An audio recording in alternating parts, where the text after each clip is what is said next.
A veces la justicia tarda, pero cuando un padre se niega a rendirse, puede mover montañas.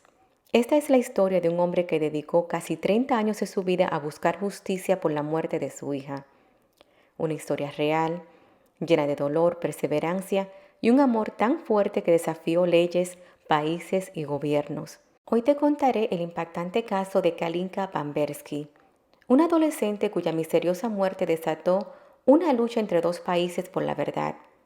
Gracias a Kira Maldonado por recomendarme este caso. Hola a todos, ¿cómo están? Espero se encuentren muy bien. Antes de continuar con el caso de hoy, quiero invitarte a que te suscribas al canal si aún no lo has hecho. Es totalmente gratis. Recuerda activar la campanita de notificación.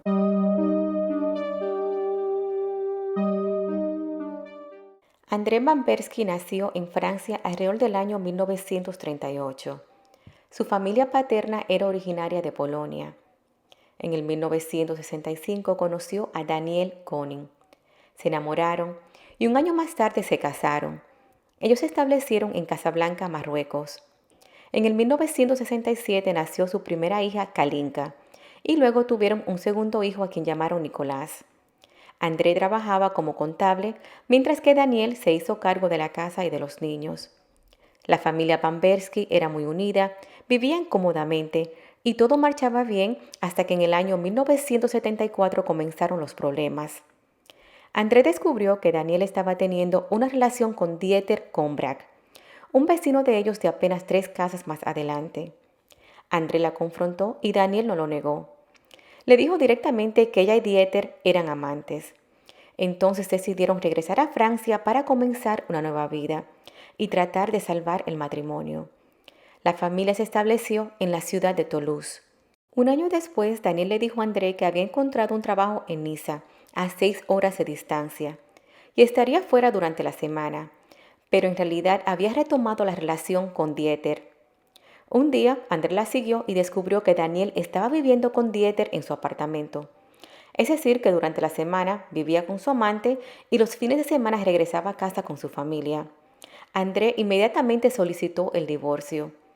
En un inicio los niños se quedaron con él, mientras que Daniel rehizo su vida con Dieter. Ella se enamoró perdidamente de él. Vamos a conocer un poco de él. Dieter Kombrak nació en 1935 en Alemania. Era un hombre inteligente, apuesto, simpático y se ganaba la confianza de las personas de inmediato. Él estudió medicina en la ciudad de Frankfurt y se especializó en cardiología. Su primera esposa, Mónica, falleció repentinamente a la edad de 24 años. Su muerte fue muy misteriosa, pero nunca fue investigada. Dieter se casó de nuevo y tuvo 2 hijos, Diana y Boris. Luego de terminar su doctorado, él se estableció en Casablanca, Marruecos, donde trabajaba en el consulado alemán como médico y también era cardiólogo. En ese lugar fue donde conoció a Daniel. En el 1977, Daniel y Dieter se casaron y se fueron a vivir a Alemania. Él abrió su propio consultorio, compraron una casa muy bonita y grande en la ciudad de Lindau, en el extremo sur de Alemania, sobre una isla en el lago de Constanza. Ya luego que los recién casados estaban establecidos, Kalinka y Nicolás se fueron a vivir a Alemania con su madre y padrastro. Todo parecía marchar bien. Kalinka y Nicolás se llevaban bien con Diana y Boris, los hijos de Dieter. Kalinka era una adolescente de 14 años, llena de vida, alegre, amante de la natación y muy atlética. Ella asistía a un internado de lengua francesa en Alemania. A pesar de haberse adaptado a su nueva vida en Alemania, con el tiempo comenzó a sentirse un poco incómoda en su nuevo hogar. Extrañaba a su padre y quería regresar con él. Ellos eran muy unidos. El 9 de julio de 1982 fue un día normal. Kalinka se bañó en la piscina, pasó tiempo con su hermano Nicolás, salió a pasear y esa noche cenó y luego se fue a su habitación. No se sabe con exactitud qué pasó durante la noche o madrugada, pero la mañana siguiente, es decir, el 10 de julio, Dieter la encontró inmóvil en su cama. Él trató de revivirla, pero al ver que no respondía llamó al número de emergencias. Los paramédicos llegaron a los pocos minutos, pero ya era demasiado tarde. Kalinka estaba muerta. Los paramédicos notaron varias jeringas en el suelo y le preguntaron a Dieter qué le había inyectado. Él respondió que le inyectó calcio para ver si reaccionaba, pero no funcionó. Dieter luego sugirió que es posible que la muerte se debió a insolación. Era pleno verano, hacía mucho calor, Kalinka había pasado la mayor parte del día afuera y posiblemente sufrió un shock. Daniel estaba devastada. No podía creer que su adorada hija había perdido la vida en un abrir y cerrar de ojos. Dieter le dijo que no se preocupara por nada. Él se iba a encargar de todo. Esa misma mañana Daniel llamó a André para informarle de la muerte de su hija. En medio de su dolor y desesperación, ella simplemente le dijo que la niña había sufrido un shock debido a una fuerte insolación. Eso fue lo que escuchó a Dieter decir y simplemente lo repitió. André no podía creer lo que su ex esposa le decía. No podía creer que su niña querida, su consentida, estuviera muerta. De inmediato viajó de Francia a Lindau, Alemania, y llegó esta misma noche. Al día siguiente se dirigió al hospital y luego a la casa de Daniel. Nicolás, su hijo menor, en ese entonces tenía aproximadamente entre 11 y 12 años, le informó que el día había transcurrido con normalidad. Kalinka no se veía cansada, se veía bien, todo estaba bien. Después de esta conversación, André tuvo la sensación que algo extraño había ocurrido. Trató de entender lo de la insolación, pero nada tenía sentido. Kalinka estaba sana y en buen estado físico. Daniel propuso enterrar a Kalinka en Francia, en las afueras de Toulouse. Daniel y Dieter, al igual que André, estaban devastados. Durante el funeral, él comenzó a escuchar rumores que posiblemente la muerte se debió a causa de una droga o una inyección que el padrastro solía inyectarle a Kalinka para prolongar su bronceado.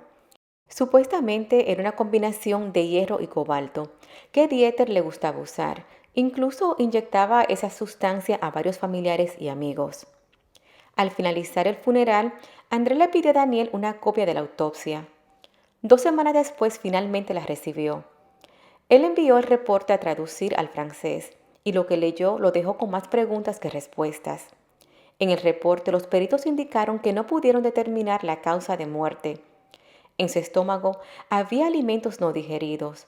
En las vías respiratorias, sus pulmones se llenaron de líquido lo que causó que se ahogara.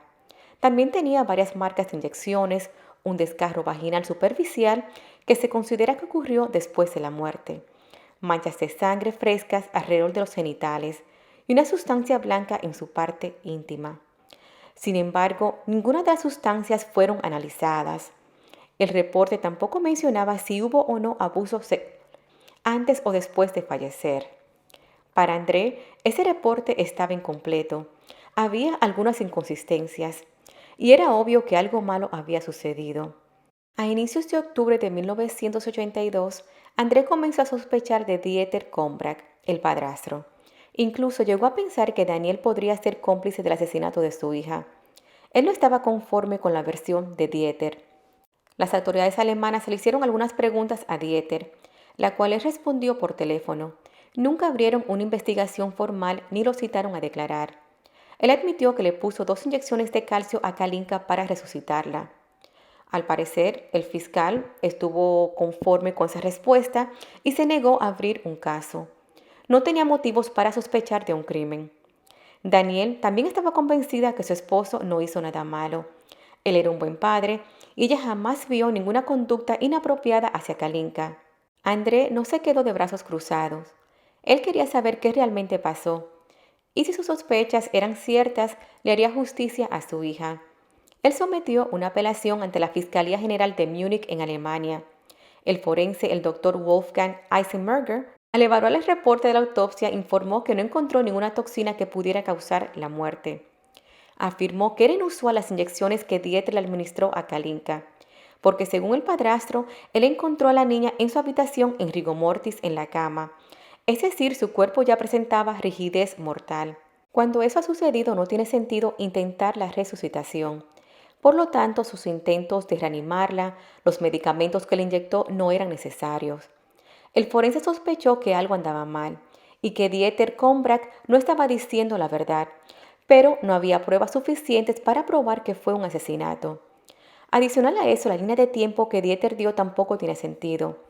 Si Kalinka aún tenía alimentos no digeridos en el estómago, su muerte había sido muy cerca a la cena y no en la mañana como Dieter aseguró. Él luego cambió su relato. Dijo que alrededor de la medianoche tuvo un fuerte dolor de estómago y fue a la cocina a buscar una medicina. Allí se encontró a Kalinka. Ella le dijo que no podía dormir y él le dio una pastilla. Otro dato importante es que supuestamente Dieter, al ser un médico reconocido, había estado presente en la autopsia, lo cual es una irregularidad. Pero su abogado lo negó, dijo que no estuvo presente. Él simplemente fue a reconocer el cuerpo de Kalinka y luego se fue. André continuó presionando a las autoridades para que investigaran más profundamente qué realmente pasó. Pero Dieter Kombrak era un hombre influyente, médico, y la justicia no lo iba a cuestionar. La muerte de Kalinka se convirtió en una obsesión para André. En junio de 1983 le escribió al fiscal en Alemania y preguntó qué encontró en su investigación. El fiscal respondió que Kalinka murió de causas naturales y no era necesario investigar más. Eso hizo que Andrés se molestara. Él entonces imprimió más de 5.000 volantes con la foto de Dieter y viajó a Lindau. Su objetivo era hacer el caso de su hija público. Coincidencialmente, cuando llegó a Alemania era el día del Festival de la Cerveza. Había más de 40.000 personas en las calles. Él repartió los volantes con el siguiente mensaje. Deben saber que un criminal vive en Lindau. Es médico y su apellido es Kronbach. Él asesinó a mi hermosa hija Kalinka. Además de su implicación en el informe médico había evidencia que sugiere un acto sexual. Eso nunca se aclaró. Exijo públicamente que se haga justicia. Andrés repartió volantes en tiendas, cafés, bares, a todas las personas que se le cruzaban por el camino.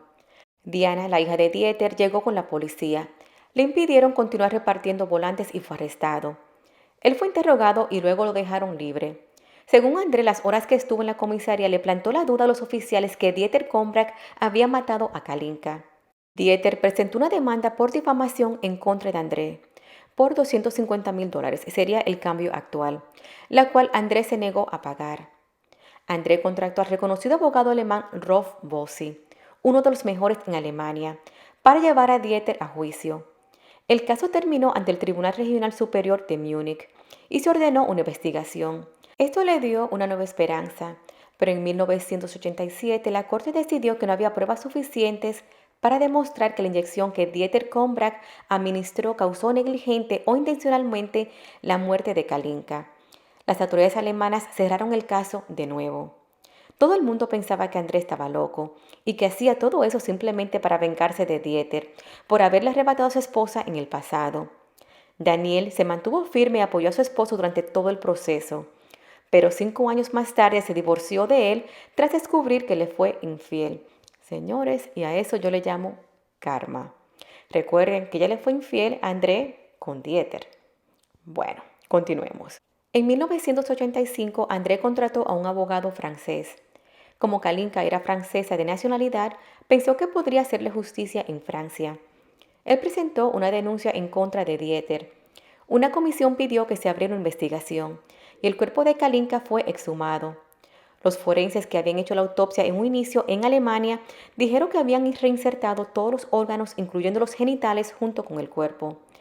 Pero al hacer la exhumación no estaba dentro del cadáver ni en el ataúd. Básicamente los genitales fueron removidos y misteriosamente desaparecieron. Nunca más fueron encontrados, lo cual era muy conveniente para Dieter, ya que sin esa prueba no podía ser acusado de violación. En Francia los procesos legales se prolongaron durante muchos años. Dieter fue citado pero nunca se presentó, siempre se rehusó. 3 médicos franceses confirmaron que la muerte de Kalinka había ocurrido por un shock causado por la acción médica de Dieter Kombrak y lo culparon de asesinato. El 9 de marzo de 1995, el Tribunal Penal anunció su decisión. Dieter Kombrak fue encontrado culpable de homicidio involuntario y condenado a 15 años de prisión, a pesar que él no estuvo presente durante el juicio. Con esa sentencia había una orden de arresto. André esperó que el fiscal general arrestara a Dieter y lo llevara a Francia a cumplir su condena. Pero a finales de diciembre de ese mismo año se enteró que el Ministerio de Justicia decidió no ejecutar la sentencia. Había un conflicto político entre Francia y Alemania. Kalinka era francesa y su agresor alemán. La justicia alemana dijeron que Dieter fue juzgado en Múnich, así que no lo iban a extraditar porque era inocente en su propio país. Increíble. Ya se podrán imaginar la frustración y desesperación de André. Parecía como si todos estuvieran en su contra. Posteriormente, la hija de una paciente de Dieter confesó que había sido abusada por él cuando era un adolescente. Su nombre es Esben Mauer. Su madre tenía problemas de alcohol y consumo de medicamentos. Dieter se convirtió en una especie de apoyo para Esben y su hermana Jana. En esos momentos eran dos adolescentes pasando por una situación familiar difícil. Dieter, al ser el doctor familiar, se aprovechó de la situación. Además, la madre de las chicas le tenía plena confianza. Dieter le dijo a la madre que las jóvenes tenían una deficiencia de hierro y tenía que inyectarle el medicamento. Un fin de semana aprovechó que estaban solos y abusó de una de ellas. Sven nunca dijo nada. Sabía que nadie le iba a creer. El doctor Dieter Kombrak era una autoridad en Lindau. Nadie sospechaba que detrás de esa sonrisa, de esa amabilidad, había un lado oscuro. Él era un pervertido sexual y se aprovechaba de las jovencitas y mujeres jóvenes en el consultorio. El modus operandi era el mismo. Les administraba un sedante intravenoso y abusaba de ellas sexualmente mientras estaban inconscientes. En el 1997, una mujer acusó a Dieter de haber abusado de ella en su consultorio, cuando tenía 16 años. Según su relato, él la drogó para abusar de ella. Ella no pudo defenderse. Tras la denuncia, él fue llevado a juicio. Él simplemente se burló de ella. Dijo que ella estuvo de acuerdo en absolutamente todo.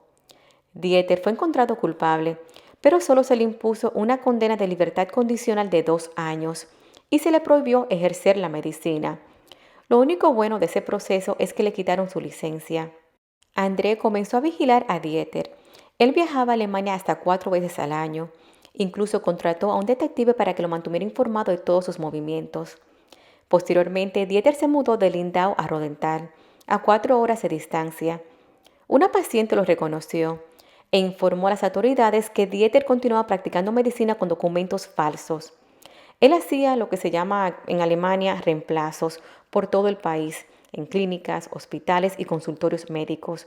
Con una copia de la licencia trabajó como médico suplente durante muchos años. Las autoridades lo detuvieron y fue arrestado. Al parecer, él estaba a punto de abandonar el país. Lo encontraron con una maleta y una gran suma de dinero en efectivo. Él enfrentó otro juicio, el cual se llevó a cabo en julio del 2007. 2 víctimas testificaron sobre las agresiones sexuales. Dieter fue condenado a 28 meses de prisión. Sin embargo, fue liberado antes. Estuvo preso hasta junio del 2008. André continuó vigilándolo. Sabía dónde vivía, todos sus movimientos. Sin embargo, entró en pánico cuando descubrió que Dieter puso su casa a la venta. Pensó que tenía planeado irse de Alemania y eso no le convenía. Para septiembre de 2009, Andrés se sentía frustrado, sentía que tenía que hacer algo más. Sin pensar en las consecuencias, tomó la decisión de secuestrar a Dieter, llevarlo a Francia y hacer justicia por la muerte de su hija. Recuerden que Dieter fue juzgado y sentenciado en Francia a 15 años de prisión, pero la extradición nunca se llevó a cabo. Alemania negó a extraditarlo.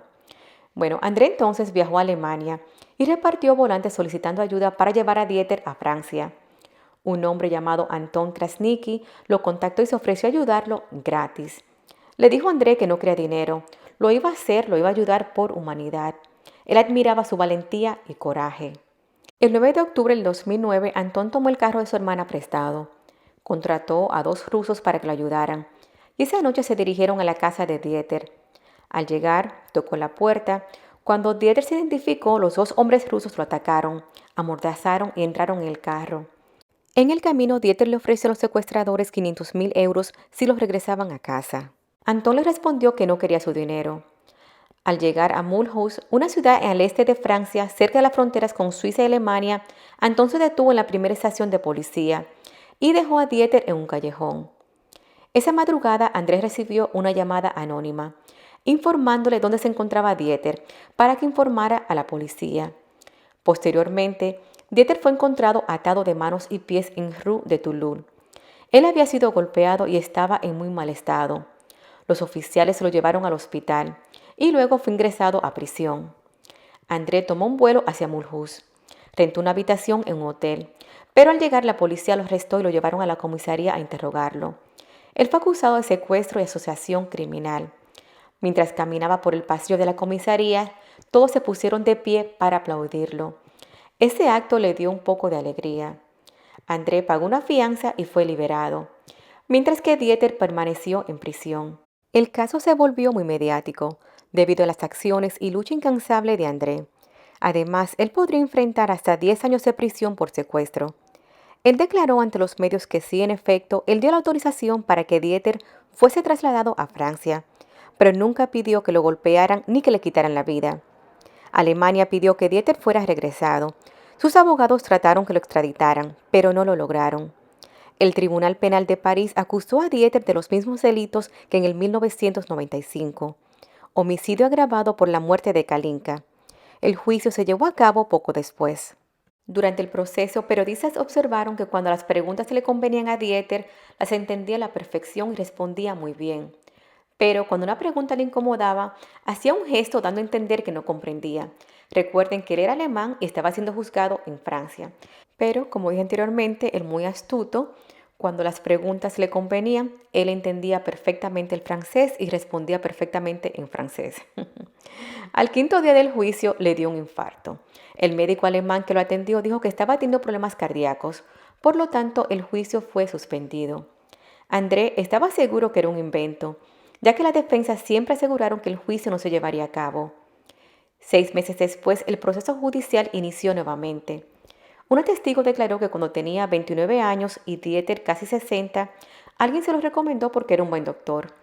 Al examinarla, él informó que tenía, adivinen qué, una deficiencia de hierro y tenía que ponerle unas inyecciones. Él inyectó varias veces y todo estuvo bien. Posteriormente, él ofreció trabajo en su consultorio. Él necesitaba a alguien que se encargara de la limpieza. Ella aceptó porque en esos momentos estaba desempleada y necesitaba dinero. Dijo que un día mientras se limpiaba, Dieter se encontraba en el consultorio. Él le dijo que pasara a su oficina para administrarle el tratamiento de hierro. La mujer confesó que en esa ocasión sintió que la inyección era diferente. Quedó inmóvil, paralizada. Ella trató de pararse pero no pudo. El doctor con delicadeza la recostó de nuevo y luego abusó de ella. Dijo que nunca lo denunció porque tenía mucho miedo y vergüenza. Él era un hombre rico, muy influyente y ella no tenía nada. No le iban a creer. Dieter aseguró que no conocía a la testigo y que nunca la había visto. Las hermanas Mauer también testificaron. Recuerden que él abusó de una de ellas cuando tenía 15, 16 años. Daniel, la madre de Kalinka, estuvo presente durante el juicio y ellos estaban separados, divorciados desde hacía años. Ella incluso fue llamada a declarar. Tras escuchar las declaraciones de las víctimas y todas las pruebas en contra de su ex esposo, consternada le dijo a su abogado, y cito textualmente, viví al lado de un pervertido por todos esos años sin darme cuenta. Durante el juicio, Daniel se enteró que Dieter también la drogaba para mantener relaciones con la vecina de ellos de 16 años. Y señores, en su propia casa. Él le daba un sedante a Daniel para que se durmiera profundamente, mientras tenía relaciones con la jovencita en la sala o en cualquier otra parte de la casa. Qué tipo más despreciable, abusador, vil, etcétera, etcétera, etcétera. El doctor Dieter Kombrak fue encontrado culpable y condenado a solo 15 años de prisión. Los investigadores concluyeron que él había drogado a Kalinka con la finalidad de abusar de ella. Andrés esperaba que la sentencia fuera de más años, pero al final estuvo satisfecho, porque durante todos esos años lo catalogaron de loco, y finalmente pudo demostrar que no estaba equivocado. Al salir del juicio le dijo a los medios lo siguiente: se ha hecho justicia en la memoria de mi hija, y ahora podré llorarla, hacer mi duelo. Muchas personas, incluso mi padre, siempre me dijeron que deje el caso y viva con normalidad, pero personalmente si lo hubiera dejado, no creo que hubiera podido llevar una vida normal. Tanto las autoridades alemanas como las francesas esperaban que el caso fuera convenientemente olvidado, pero yo no me iba a dar por vencido. Posteriormente, André fue a juicio por los cargos de secuestro. Se le impuso una pena de 1 año de cárcel suspendida. Anton, el hombre que él contrató, también fue sentenciado a 1 año. Él sí tuvo que cumplir la condena en prisión. El 22 de febrero del 2020, Dieter fue excarcelado por razones de salud, pese a las protestas de André. El doctor murió el 12 de septiembre de este mismo año, en un asilo en Alemania a la edad de 85 años. Más de 16 víctimas denunciaron abusos por parte del doctor. Se cree que fueron más, pero no lo denunciaron por miedo, vergüenza y como ya anteriormente, él tenía mucha influencia en Lindau. ¡Wow, señores! ¡Qué caso y qué lucha tan incansable, tan admirable de este padre. Casi 30 años y finalmente hizo justicia. Este caso me deja una pregunta. ¿Hasta dónde llegarías tú por justicia si la ley te diera la espalda? Deja tu comentario, tu respuesta aquí debajo en los comentarios. Saben que me encanta leerlos. Ya para finalizar, quiero invitarte nuevamente a que te suscribas al canal. Y si te gusta este tipo de contenido, regálame dedito arriba, comenta, comparte. Toda esa interacción le dejas saber a YouTube que te gusta el contenido de mi canal y me ayuda a seguir creciendo. Por último, quiero recordarte que comparto casos todos los domingos a las 6 de la tarde, hora este de Estados Unidos. Gracias por acompañarme. Nos vemos el próximo domingo. Bye bye.